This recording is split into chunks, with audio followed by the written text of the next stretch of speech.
정부는 KF-X 120대를 개발, 생산하는데 총 18조 원을 투입하고 있다. 단군 이래 최대 사업이라고 불리는 배경이다. 어렵다고 전망했던 첨단 전투기 개발에서 기술 난관을 극복한 성공이 눈앞에 보인다. 하지만 10년 뒤 펼쳐질 안보 위협에 충분히 대응하기 어렵다는 지적도 나온다. 겉으로 드러난 전투기 수량만 비교하면 큰 문제가 없어 보인다. 1970년대 도입한 F-4F5 전투기는 곧 퇴역할 예정이다. 군 당국은 노후 전투기 200여 대가 빠진 공백을 KF-X로 채운다고 기대한다. 2030년대 초반 한국과 북한 그리고 중국과 일본이 보유할 4세대 이상 성능을 내는 전투기 보유 규모를 비교하면 한국 409대, 일본 412대, 중국 1000여 대, 북한 20여 대 수준이다. 단순히 보유 수량만 비교하면 한국과 일본은 비슷하고 중국은 나라 크기만큼 압도적인 수준이다. 북한은 사실상 비교가 어렵다는 전망이다. 하지만 세대 차이 문제가 있다. 전투기 질적 수준까지 본다면 한국은 안심하기 어렵다. KF-X는 4.5세대 전투기로 평가된다. 전투기는 성능 발전에 따라 4세대, 5세대, 6세대로 분류한다. 물론 KF-X는 일반적인 4세대 전투기보다 뛰어난 성능을 갖춘다. KF-X 탑재용 AESA 레이더는 잠자리의 눈처럼 천여 개의 작은 레이더로 구성돼 동시에 여러 대 적전투기와 공중, 지상, 해상의 표적을 식별해 공격할 수 있다. 하지만 스텔스 성능이 부족해 5세대로 분류할 수 없다. 초기 생산품에는 제한적인 스텔스 기술만 적용한다. 2030년 중반 이후 개량된 생산분부터 본격적인 스텔스 성능을 기대할 수 있다. 2030년 한국 전투기 중 스텔스기 20% 수준 스텔스기는 레이더 포착이 어려워 유령 전투기라고 불린다. 미공군 실험에 따르면 4세대 전투기는 5세대 전투기와 어린 모의 교전에서 5세대 전투기 존재조차 파악하지 못한 채 격추됐다. 전투기 성능 측면에서 세대 차이를 극복할 수 없다는 의미다. 스텔스기 기준으로 한국은 주변국에 크게 밀리는 형세다. 2030년대 초반 한국은 80여 대, 일본은 147대를 보유할 계획이다. 중국은 200에서 300여 대를 개발, 도입할 전망이다. 한국은 주변국과 비교하면 열세라는 평가를 받는 배경이다. 한국 전투기 중 20%만 스텔스 성능이 가능하다. 중국은 자체 생산한 J-20 스텔스 전투기 40여 대를 이미 실전 배치했다. 미국 F-22 스텔기를 본떠 만들었다. 2030년대에 200에서 300대를 확보할 전망이다. 미국 F-35와 비슷한 J-31도 개발했다. 항모에서 뜨고 내리는 함재기로 탑재할 가능성이 크다. 지난 5일 중국 관영 매체인 글로벌 타임즈는 올해 중국 국방비가 전년도 대비 6.8% 증가한다고 전했다. 노후를 무기와 장비를 대체하며 항공모함과 J-20 스텔스기 대량 생산에 돌입하는 데 따른 조치라고 설명했다. 일본은 스텔스 전투기 147대를 보유한다는 목표를 세웠다. 이미 일부를 도입해 실전 배치했다. 한국 공군이 보유한 F-35의 스텔스 전투기와 동일한 기종이다. 경항모로 분류하는 이즈모급 대형 수송함에 배치할 수직 이착륙형 F-35B 42대도 포함된 계획이다. 한국은 올해까지 F-35의 40대 도입을 완료할 예정이다. 지난해 2030년대 초 예정된 경항모 건조에 앞서 수직 이착륙기 20대 계획도 세웠다. F-35B 기종을 고를 가능성이 크다. 주변국의 열세, 북한 핵무기 타격 임무도 부족.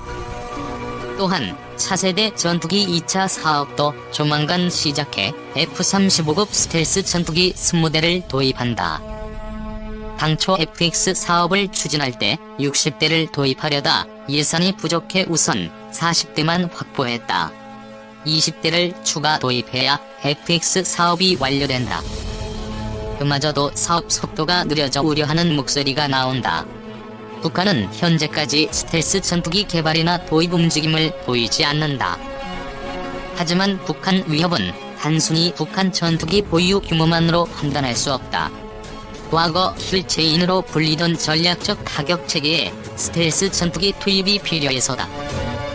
지난해 스웨덴 외교부 산하 스톡홀름 국제평화연구소는 북한이 보유한 핵탄두 수를 30에서 40개로 추정했다. 북한 핵무기 보유 수량은 적게는 5개에서 많게는 100개로 평가한다.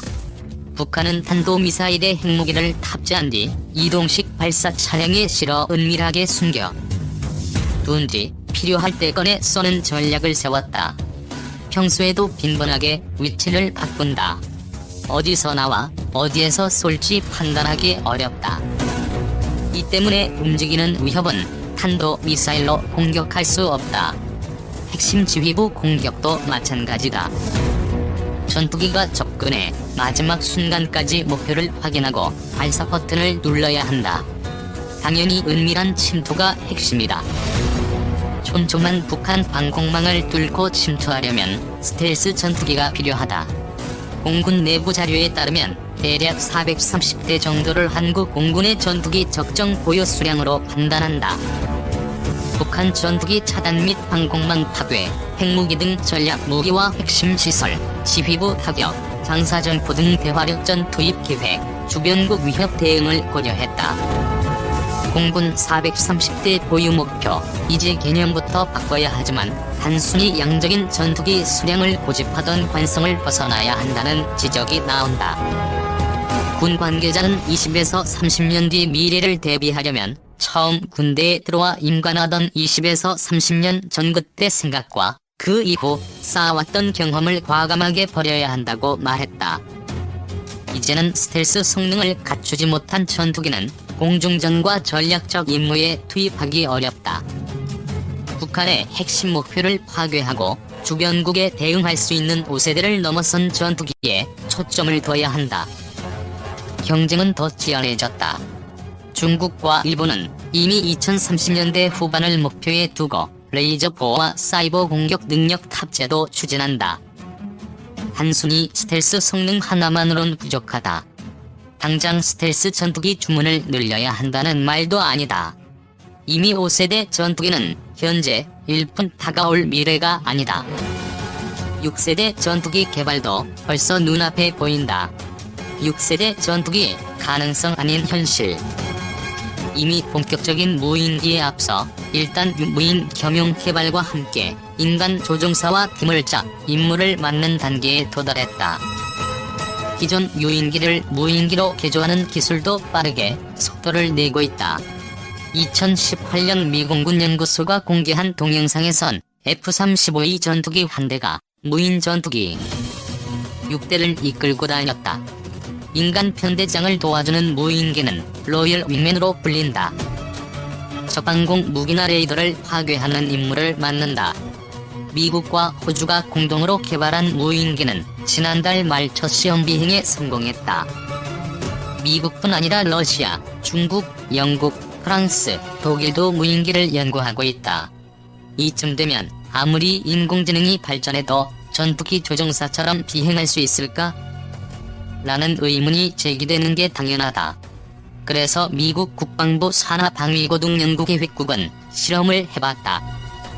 지난해 8월 미국 존스 홉킨스 대학응용 물리연구소에서 알파도 파이트로 불린 실험에서 실제 전투기 조종사와 AI가 모의 교전을 벌였다. 이날 실험은 비행 능력을 검증하기 위해 근접전으로 치러졌다. 상대방을 기관포를 써 격추하는 방식이다. 결과는 5대 0으로 압도적이다. AI는 15발을 쏴 인간 조종사의 전투기를 5번 격추했다. 인간 베테랑 조종사는 도망만 다녔을 뿐 별다른 저항도 못했다. 6세대 전투기 출현은 어느덧 가까운 미래로 다가왔다. 실험 성과만 본다면 이미 현실로 나타났다. 하지만 안보 위협 평가와 무기 도입을 둘러싼 논쟁은 과거와 현재에 매몰돼 있다. 익명을 요구한 고위 소식통은 한국군은 과거에 만들어 지금 쓰고 있는 기술과 현재 위험만 생각한다며 미래 위협 변화 동향과 이에 대응할 기술 발전을 살펴야 한다고 말했다. 2.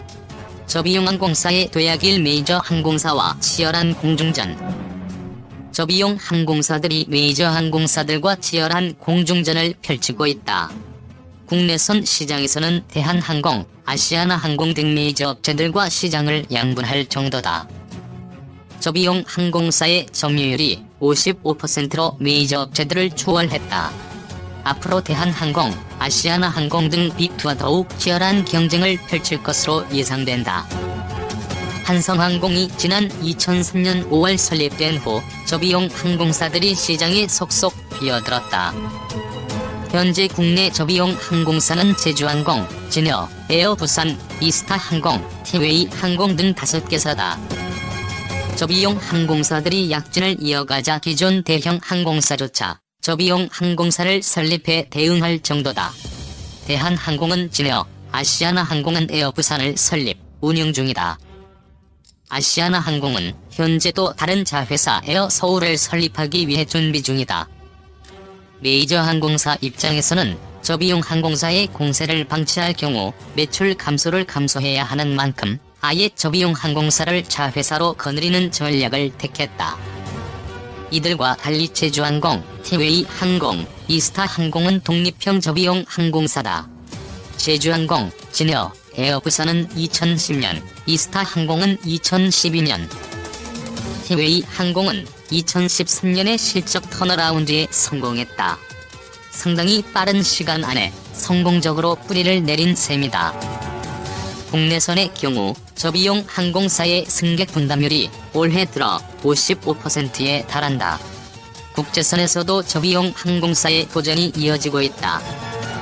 올 들어 8월까지 저비용 항공사 이용자는 모두 560만 명으로 지난해 같은 기간보다 28.8%나 늘어났다. 저비용 항공사들이 성장세를 이어가는 가운데 이제는 증권거래소 상장까지 추진하고 있다. 제주항공은 11월 초 상장을 통해 자금을 조달, 항공기를 추가로 확보할 방침이다. 이스타항공과 에어부산도 내년 상장 계획을 추진하고 있는 것으로 알려졌다. 최진혁 SK증권 연구원은 저비용 항공사들은 꾸준히 항공기를 도입, 좌석 공급을 늘려왔다며 항공기 추가 도입을 통해 승객을 늘리면서 탑승률을 꾸준히 높여나가고 있다고 설명했다. 최 연구원은 저비용 항공사의 등장과 함께 해외여행 수요가 더욱 확대됐고 저렴한 비용 덕분에 과거 항공을 이용하지 않았던 승객들도 가세하고 있는 것으로 판단된다고 말했다. 앞으로 저비용 항공사들과 기존 대형 항공사의 경쟁이 본격화될 것이라는 전망도 나온다. 박민재 유진투자증권 연구원은 국내 저비용 항공 시장이 과거 유럽과 동남아시아 시장처럼 추가로 성장할 것으로 본다며 이익 증가 및 상장을 통한 자금 확보를 바탕으로 저비용 항공사들의 항공기 도입이 본격화될 것이라고 예상했다. 박 연구원은 대형 항공사들은 점차 자회사형 저비용 항공사에 경쟁이 치열한 저마진 노선을 내주고 장거리 노선과 화물 부문으로 전략을 재수립해 대응하게 될 것이라며 차별화된 수익성 제고 전략을 추진할 수 있는 기업만이 살아남을 것이라고 전망했다. 다만 일부에서는 경쟁이 치열해질수록 도태되는 저비용 항공사도 나올 것으로 전망하기도 한다. 최진혁 연구원은 아시아나항공이 에어부산에 이어 제2의 저비용 항공사인 에어서울 출범을 준비하고 있고 유스카이항공도 제트여객기 3에서 4호기 도입 계약을 하며 시장에 뛰어들 채비를 하고 있다며 더불어 해외 저비용 항공사의 공략도 거세지고 있다고 지적했다. 최 연구원은 대형 국적사의 영업 전략 변화도 LCC에게 리스크 요인으로 작용할 전망이라며 항공산업의 경우 네트워크를 활용한 규모의 경제가 작용하기 때문에 대형 항공사들의 전략 변화 시 타격을 입을 수 있다고 강조했다.